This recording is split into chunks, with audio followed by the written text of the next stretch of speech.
The rebellion is spreading, the outsiders are attacking, and now someone has disappeared in Silo 18. Sheriff Billings is racing to find answers before the fragile peace shatters completely. But in the before times, an even more dangerous game is unfolding, one that could reveal the dark origin of the silos themselves. The truth is coming, and nothing will ever be the same. Welcome back, everyone. Today we're breaking down Silo Season 3, Episode 2, titled It's All Good, which drops July 10, 2026 on Apple TV+. We're only one episode into the new season, and the show has already blown the doors off everything we thought we knew. The split timeline structure is giving us answers while raising even bigger questions. Juliet is struggling with induced amnesia. A mysterious group called the Outsiders is spreading chaos, and the Before Times are revealing the horrifying origins of the silos. Now in Episode 2, the mystery deepens. Let's break it all down. Before we dive into Episode 2, let's quickly recap where we left off in the Season 3 premiere, Who Are You? 3 months have passed since the explosive events of the Season 2 finale. Bernard is dead, strangled by Robert Sims after his suit melted during the airlock explosion. Juliet Nichols is the new mayor of Silo 18, but her victory came at a devastating cost. She's suffering from severe memory loss, induced by the vitamins. Camille Sims is secretly administering under orders from the mysterious algorithm. The rebellion has succeeded, but the silo is far from safe. A masked group called the Outsiders launched a coordinated attack, hanging a banner that reads, "The display is a lie," triggering Juliet's memories of seeing the real world outside. They're spreading the truth, but they're also being hunted by security forces. In the Before Times timeline, we were reintroduced to Congressman Daniel Keene and journalist Helen Drew. Their tense encounter in the Season 2 finale was just the beginning. Now, Helen is digging deeper into a government conspiracy involving a dirty bomb and plans for retaliation against Iran. That's where Episode 2 picks up. The official synopsis for It's All Good confirms that Sheriff Paul Billings is investigating a disappearance in Silo 18. This is significant. Billings has been a key figure throughout the series, first as a conflicted deputy under Bernard, now as the sheriff rebuilding the silo's justice system in the aftermath of the rebellion. We saw him in the premiere reporting on sightings of the missing Patrick Kennedy and admitting that very little is known about the outsiders beyond the fact that they wear masks and are believed to follow Kennedy. But a disappearance? That's a new development. And in the silo, disappearances are never random. In the premiere, we learned that Lucas Kyle, the IT analyst who discovered the terrifying truth about the safeguard procedure, has vanished. Sheriff Billings believes Lucas is probably dead and his body was misidentified. But what if he's wrong? What if Lucas is the one who has disappeared? The synopsis doesn't give us specifics, but the timing is suspicious. The Outsiders just launched their first major attack. The algorithm is tightening its grip on Juliet's memory, and someone has vanished. This is the kind of mystery that could unravel everything. Meanwhile, in the Before Times flashback timeline, freshman Congressman Daniel Keene has an unexpected, tense run-in with investigative reporter Helen Drew. This is a pivotal moment in the pre-apocalyptic storyline. Daniel is a young and hungry politician from Georgia, a former Army Corps of Engineers officer with a master's degree in engineering. Helen is a whip-smart reporter for a major DC publication. In the Season 3 premiere, we saw Daniel meet secretly with his sister Charlotte, a Navy officer, who urges him to secure a position on a Senate committee investigating the growing conflict with Iran. She tells him to learn as much as he can, then tell the reporter he talked to last season. That reporter is Helen. Their first encounter was electric. Helen questions Daniel about a dirty bomb attack and plans to strike back against Iran. Daniel deflected, but before he left, he gave her a gift, a peas dispenser with a yellow duck on top. That peas dispenser is the same one Juliet received in Season 1. It's a relic, a connection between the Before Times and the silo. In episodes 2, their run-in is going to escalate.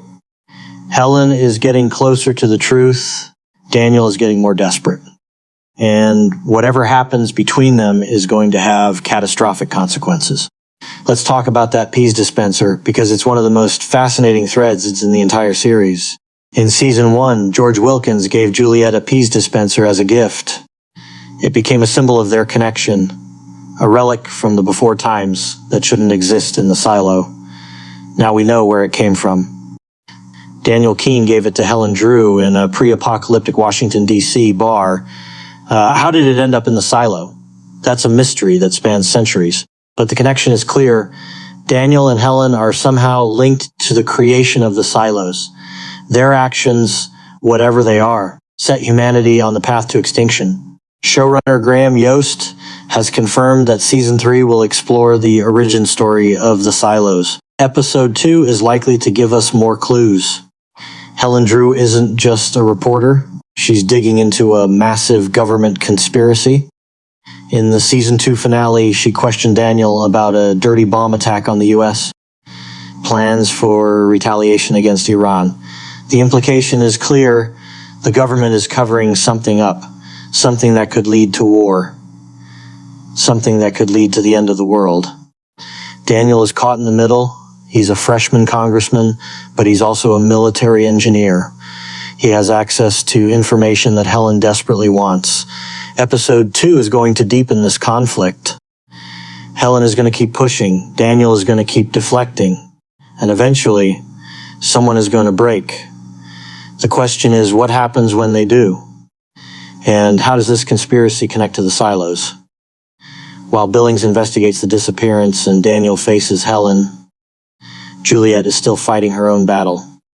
In the premiere, we learned that the vitamins she's been taking are actually a memory-suppressing drug prescribed by the algorithm. Camille Sims, now in a position of power as the new head of IT, is administering them under the algorithm's orders. Juliet is starting to doubt. She's getting flashes of memory. She's starting to realize that something is wrong. She notices holes in the official story, for example, realizing she couldn't have planned to re-enter the silo because she had no way of knowing Bernard would open the airlock. In episode 2, Juliet is likely to start following the anonymous message she received in the premiere, hidden in a capsule delivered in her soup. It read, "Want to know the truth. Leave your bowl upside down. Go to the marketplace at 2. Burn this."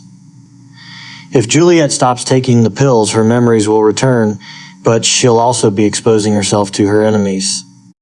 The algorithm is watching. Camille and Robert are monitoring her every move through hidden cameras in her room.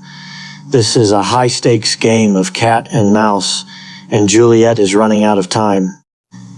Let's circle back to the outsiders, because they're going to play a major role in episode 2. We know very little about them. They wear masks. They follow a man named Kennedy. And they believe the display is a lie. Their attack in the premiere was coordinated and effective. They ambushed a guard, forced their way through a secured door, and hung their banner. The message immediately triggered Juliet's memories of seeing the real world outside the silo. Security later reviewed footage of the attack and concluded that one of the attackers likely suffered a broken wrist or injured right arm during the assault, giving them their first tangible lead. But are they rebels fighting for truth, or are they something more dangerous? The disappearance that Billings is investigating could be connected to the outsiders. Maybe one of them has been captured. Maybe one of them has been silenced. Either way, their presence is a threat to the fragile peace that Juliet has established. One of the biggest mysteries hanging over the season is the safeguard procedure. Lucas Kyle discovered it in Season 2. It's a fail-safe mechanism designed to destroy the silo if the algorithm determines it's a threat. Lucas was terrified by what he learned, and he's been missing ever since. Billings believes Lucas is probably dead. But in the world of Silo, bodies have a way of turning up when you least expect them. The safeguard procedure is connected to everything: the algorithm, the outsiders, the memory suppression, the before times. If Juliet can remember what she discovered outside, she might be able to stop it. But the algorithm is determined to keep her silent. Episode 2, It's All Good, is a crucial installment in the season. It's going to deepen the mysteries introduced in the premiere. It's going to give us more pieces of the puzzle. And it's going to set up the conflicts that will define the rest of the season. Critics have noted that Season 3 starts slowly, resetting the board and introducing the split-to-melon structure. But by the back half, starting around Episode 5, the show snaps back into being one of the best sci-fi series on television, delivering answers that the first 2 seasons have been promising. It's All Good is the second episode of a season that's redefining CeeLo. We're getting answers to questions we've been asking since Season 1, but we're also getting new questions that are even more disturbing. Billings is investigating a disappearance. Daniel is facing Helen. Juliet is fighting the algorithm. And somewhere in the middle of it all, the truth about humanity's survival is waiting to be uncovered. The title, It's All Good, feels like a lie. Nothing about this world is good. But the search for the truth is what makes it compelling. What do you think will happen next? Who has disappeared in the silo? What will Helen uncover about the conspiracy? And will Juliet ever remember the truth? Let us know in the comments below. If you enjoyed this breakdown, don't forget to like, subscribe, and turn on notifications for more updates.